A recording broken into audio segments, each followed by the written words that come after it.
मेरा सवाल है जो तौहीद है वो कितने किस्म की है, उसके जो तौहीद के तौहीद की कितनी किस्में हैं, कितनी किस्में हैं? इसको तो पूरी तकलीफ करनी पड़ेगी भाई।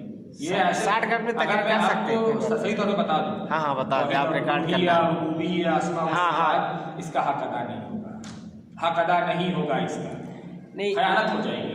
एक पूरा मुस्तकिल दर्स कर देंगे इसके ऊपर में, समझ गए आप? जी जी, बहुत तफसील है भाई। तौहीद जो है हमारे जो दीन इस्लाम है ना, ये उसकी बुनियाद है, समझ रहे हैं आप? एक बात याद रखिएगा, इबादत जो है सभी धर्म के अंदर मिलेगा आपको।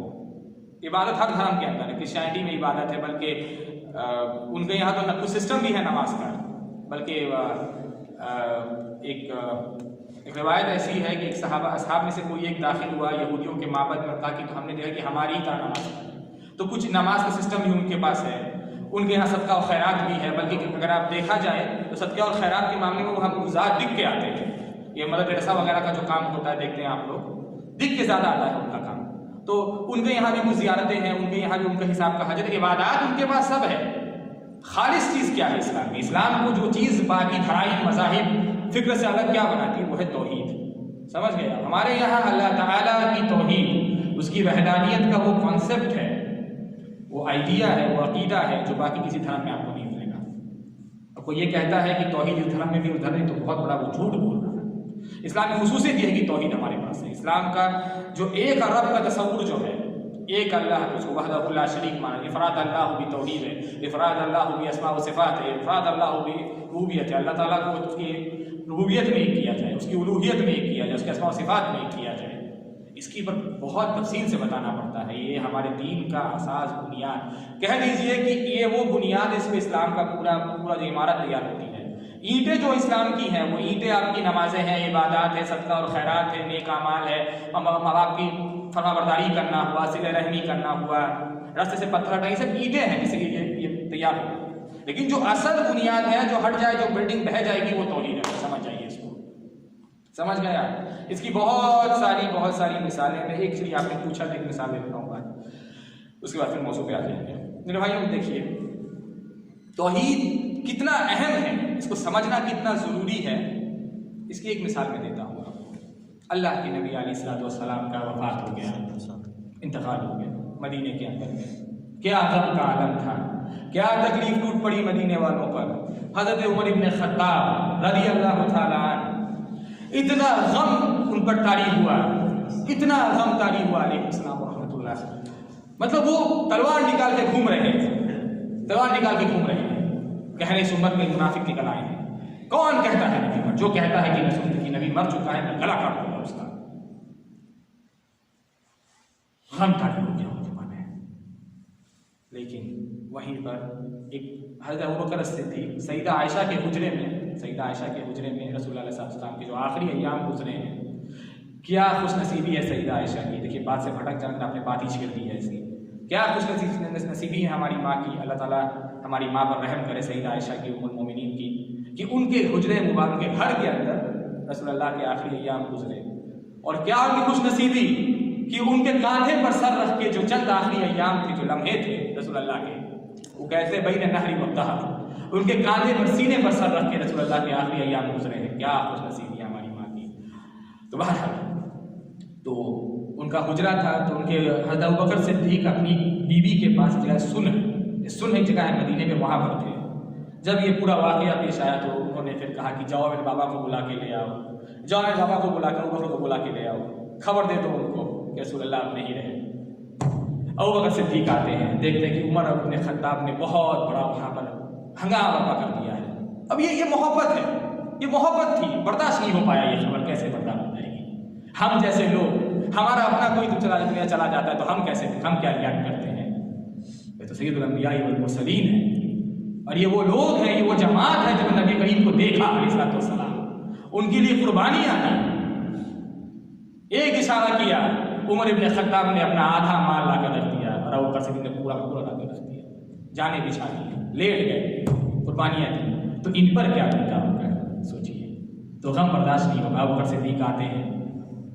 अच्छा, एक और बात काबिल गौर देखिए, यहाँ बतानी ज़रूरी है। अल्लाह के नबी अलैहिस्सलाम की जो बीवियाँ हैं, हम मुसलमानों की माँ उम्महातुल मोमिनीन वहाँ बैठी हैं, कहती है अबू बकर सिद्दीक आए तो हमने पर्दा कर लिया, क्योंकि हुज्जा सईदा आयशा का है, तो बाप को तो बेटी को बाप से पर्दा नहीं, लेकिन जो बाकी बीवियां थी और जैसे वो आए हमने क्या कर लिया, हमने पर्दा कर लिया। गौर कीजिए कि गम का माहौल सोचिए, क्या गम होता है, क्या तकलीफ उन पे बीती है। रसूलुल्लाह से बीवी है, आम इंसान, आम औरत का आम शौहर जब मर जाता है तो उस पर क्या बीतता है। ये तो सैयदुल अंबिया वल मुरसलीन है, उनकी ये बीवियां हैं, ये काशाए नबूवत के फूल हैं, और इन पर ही तो या कुल अज़वाजिका व बनातिका कि इन पर से तो हुक्म नाजिल हुआ है पर्दे का, तो ये कैसे पर्दे में ख़यानत कर देंगे, हो ही नहीं सकता। तो कहती उस हाल में भी हमने क्या किया, पर्दा कर लिया। सुभान अल्लाह। तो अबू बकर सिद्दीक आते हैं, चेहरे को खोलते हैं और दो आंखों के बीच चूमते हैं रसूलुल्लाह को, कहते हैं तिब्ता हय्यन व मय्यतन या रसूलुल्लाह, कि ज़िंदगी में भी आप पाक थे और मौत में भी आप पाक। तिब्ता हय्यन व मय्यतन या रसूलुल्लाह, वबी उम्मी व अबी या वबी उम्मी व अबी, बाबा पर कुर्बान या रसूलुल्लाह। एक मौत आप पर आनी थी, वो आ गई, इसके बाद आप पर और मौत नहीं आएगी। और फिर वो बाहर जाते हैं, बाहर निकल कर देखते हैं, कहते हैं अला रिस्लिका या उमर, अला रिस्लिका या उमर, उमर बैठ जाओ, उमर थोड़ी चैन लो, सांस लो, उमर अला रिस्लिका, उमर बैठ जाओ। और वो तारीखी खुतबा देते हैं, जैसे तौहीद का एक बहुत अहम मौजू वाज़ेह होता है। क्या फरमाते हैं, अल्हम्दुलिल्लाह ताहिरी फौका इबादिही, अम्मा बाद, मन यअबुद मुहम्मद फ़इन्न मुहम्मदन क़द मात, मन यअबुद अल्लाह फ़इन्न अल्लाह हय्युन ला यमूत। क्या बात है, क्या बात है। अगर आज हम लोग ये बात कहते तो हम पर तो लोग हमें मार दे, पीट दे, ख़त्म कर देते, लेकिन ये बात हमें क्या तर्जुमा करो, ये बुखारी की हदीस है, क्या तर्जुमा करो बताइए मुझे। मन यअबुद मुहम्मद फ़इन्न मुहम्मदन क़द मात। सोचिए बोलते हुए उनके ऊपर क्या तकलीफ गुजरी हो, लेकिन बोला, गम का माहौल, लेकिन बोला ताकि कोई शुबहात ना रहे लोगों में। जड़ काट दी, कल जाकर के ये उम्मत वो गुनाह ना करे, वो खता ना करे जो इससे पहली उम्मतों ने कर दिया। मन यअबुद मुहम्मद फ़इन्न मुहम्मदन क़द मात, कि जो पहले को सुन लो, जान लो, जो मोहम्मद की इबादत करते हैं, फ़इन्न मुहम्मदन क़द मात, मात जो है वो मौत, अरबी उर्दू से सेम लफ्ज़ है, कदमात ऊपर मौत आ गई है। मन यअबुद अल्लाह, जो अल्लाह की इबादत करते हैं वो जान लें, इन्नल्लाह हय्युन ला यमूत, अल्लाह हय्य, उसमें कभी मौत नहीं है। ये मिसाल क्यों मिसाल दी, क्योंकि बंदे और रब का फ़र्क वाज़ेह हो जाए। कल जाकर के ये उम्मत वो ख़ता ना करे जो ईसाइयों ने कर दी, जड़ काटती। शिर्क होता है मेरे भाई। आप किसी आम इंसान को कह दें कि उस पर कभी मौत नहीं आएगी, अल्लाह की सिफत है। कभी किसी हय्य और ला यमूत, की अल्लाह ताला की सिफत है। आप किसी बुजुर्ग को दे दें, किसी आम इंसान को दे दें, किसी साधु को दे दें, किसी संत को दे दें, किसी पीर को दे दें, या सैयदुल अंबिया वल मुरसलीन को दे दें, अलैहिस्सलाम को दे दें। शिर्क तो शिर्क होता है मेरे भाई, शिर्क तो शिर्क होता है। ये जड़ का इसकी इतना अहम है। फिर कुरान की आयत पढ़ते हैं, बहुत प्यारी आयत है वो,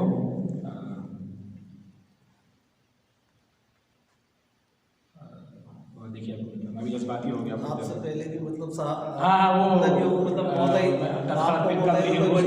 वमा मुहम्मद इल्ला रसूल क़द ख़लत मिन क़ब्लिहि रुसूल अफ़इन मात औ क़ुतिल इनक़लबतुम अला अक़ाबिकुम। कि और मोहम्मद क्या है सिवा अल्लाह के रसूल के। और अगर अफ़इन मात औ क़ुतिल, माता, और अगर वो उन पर मौत आ जाए या उन्हें कत्ल कर दिया जाए, इनक़लबतुम अला अक़ाबिकुम, क्या तुम अपनी एड़ियों के बल लौट जाओगे। यह आयत जब उन्होंने पढ़ी, फिर एक और रिवायत में वो पढ़ते इन्नका मय्यतुन व इन्नहुम मय्यतून। ये आयत में पढ़ी उन्होंने। उमर इब्न ख़त्ताब वहीं पर गिर पड़े ज़मीन में। कहा मुझे ऐसा लगा कि आयत आज ही नाज़िल हुई है, और ये सच्चाई, ये हकीकत उनके ऊपर फिर उनको एहसास हुआ कि नबी करीम अलैहिस्सलाम हमारे बीच नहीं है, पर मौत है। एक मिसाल बस आपको दी है, एक मिसाल की तौहीद कितना ज़रूरी है, कितना अहम है। इस एक खुतबे के अंदर में अबू बकर सिद्दीक ने तौहीद को वाज़ेह किया, रिसालत को वाज़ेह किया कि कभी बंदे और रब में कोई खलत ना हो, अल्लाह की कोई भी सिफत बंदे को ना दी जाए। सुभान अल्लाह। हत्ता कि नबी अलैहिस्सलाम को भी दूर रखा है इससे। ये वो नबी है, गौर कीजिए, ये वो रसूल नबी है अलैहिस्सलाम, आखिरी बार उनको जो आखिरी उनकी नसीहतें उन पर गौर कीजिए, कोई बताता नहीं है।